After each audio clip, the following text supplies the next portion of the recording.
So welcome to the Crystal Bowl meditation. Kathy Bazana, the Gentle Bear Healing. I'm trained by the 8th School of Shamanism.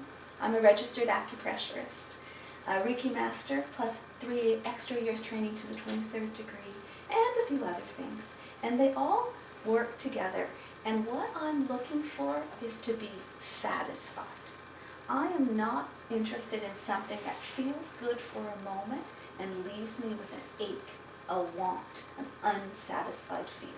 It's because of this that I have been seeking joy as a kind of satisfaction. I'd like to tell you some of the interesting things I found about joy.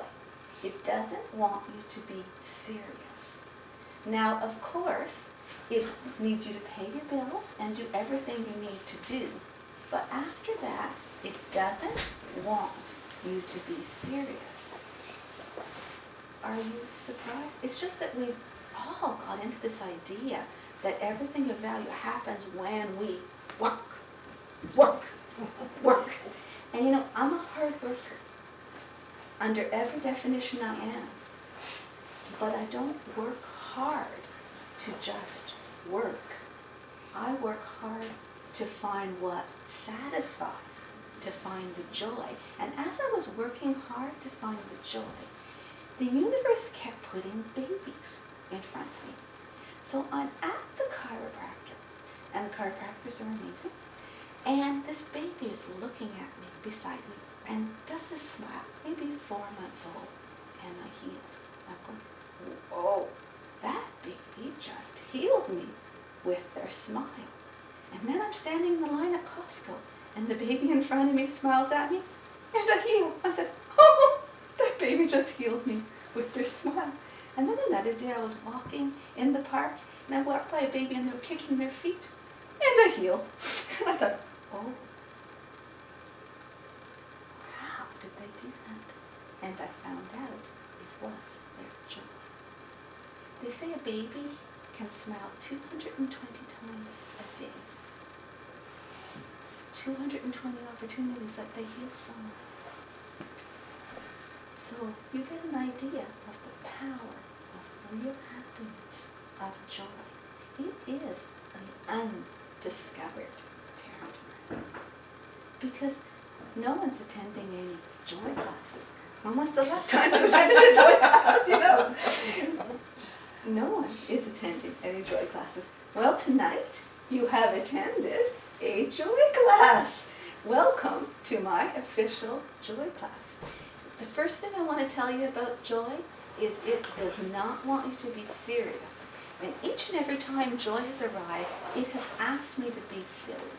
And the first few times, you know, my nose was a little out of joint. I'm a serious shaman, and I want to do everything I can to heal. And joy asked me to strut with the person. Because strutting made them realize that they were present and in their body, and brought the joy, and the person started to laugh. Then they started to cough and laugh and cough and laugh. You could hear their release, and then they left so light they could not believe it. And then I had someone on the table when I was doing acupressure, and they started to giggle and laugh as they released. And I go, wow! They had a massively beautiful release, not a tear to be found, because the joy did all the work. Now, I'd love to say every time someone hits my table, they're all laughter, but I can't say that. So I asked the next question, if I can't do joy, what can I do that isn't sorrow? And the next thing that came was a single tear, and they called itself a grace tear. So when there was a deep sorrow, this single tear would run down my face, and it would release massive amounts of sorrow in compassion. And compassion is inches away from joy. And it was just a slight little push to get from the sorrow to the grace tear back to the joy. So the next client I had, they asked us to wiggle. And I thought, oh no, I'm going to tell this person to get off the massage table. We've got some wiggling to do. So we wiggled. And then the next person, they were asked to dance. I thought, oh no, what's going to happen with my practice now? I have to tell them how to dance. And we danced, and they left feeling like $1,000,000. And I finally had to realize the hindrance to joy was me. I was afraid that if I wasn't serious, if I wasn't work, that I wouldn't get where I needed to go, when truly it was the exact opposite. Sure, I need to work and be serious sometimes, but when it's not time to do that, or even while I'm working, why can't I do it with joy by its side? Why can't I do it realizing that the only reason to do it is to be satisfied, and the only real satisfaction is the joy.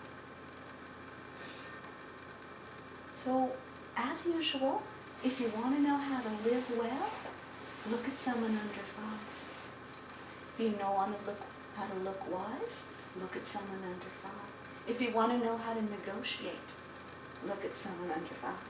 And if you want to know how to live in joy, look at someone under 5. So how is all these little ones so brilliant? They are so brilliant. And I hope you have a chance to be beside one of them so that they can kick and heal you and smile and heal you. But this evening, in our crystal bowls and in our meditation, we are bringing in that joy. And that joy will be silly on some level. And you are so welcome to experience the silly. I don't need you to be serious. If you would like to be serious, you are so welcome to. You have a personal choice. But I'm telling you, the way to find your freedom is to be silly. To stop taking everything so incredibly serious. And then you get the traction you need to actually make the choices you need. It doesn't necessarily make sense at first how being silly and joyful can answer the serious things.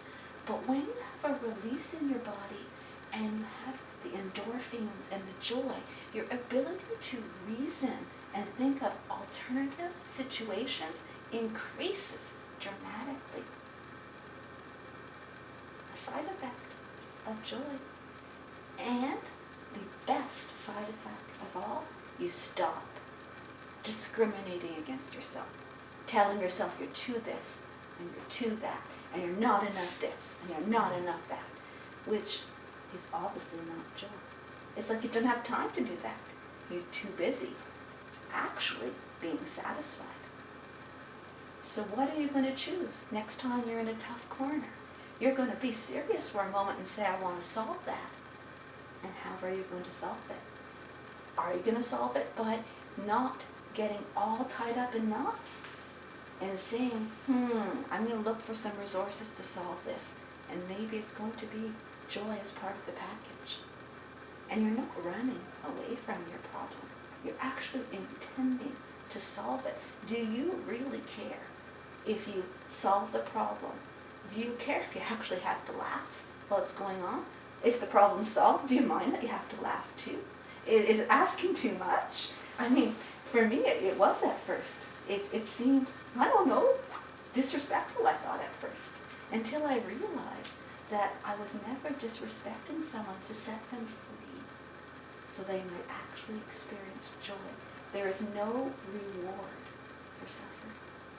You do not get anywhere faster for suffering. That joy can take you even faster. Now, I do understand suffering can make people really think and make solutions, for sure. But why not use joy the same way? Kind of like, oops, noticing some suffering. Well, gotta balance that out. What's the first thing I'm going to do? Invite some joy in. Go in and do something that brings that joy. Go and hug someone. Go and show compassion. Do a single tear that's a compassionate grace tear. Do something realizing that you get no extra beautiful stuff in life when you suffer. Nothing extra at all. Interesting enough, yawning is an incredible healing too. Those are sneeze. And so is sneezing, and so is wiggling, and anything else you might do during the meditation. I am not a quiet meditation people. You need to roll over, you roll over. You need to sneeze, you need to sneeze. Whatever. You fall asleep, fall asleep. You do what you need, the healing will find you. The joy will find you. Because you now are inviting the joy to find you. And that's why it's going to find you. You came here to find the joy. You've invited it. It will find you. So this evening, you are going to meet joy. Please remember, joy is not standoffish and doesn't want you to shake its hand. Joy wants you to embrace and become part of it. Invite it in. So I'm going to call, thank you, Gordon. I'm going to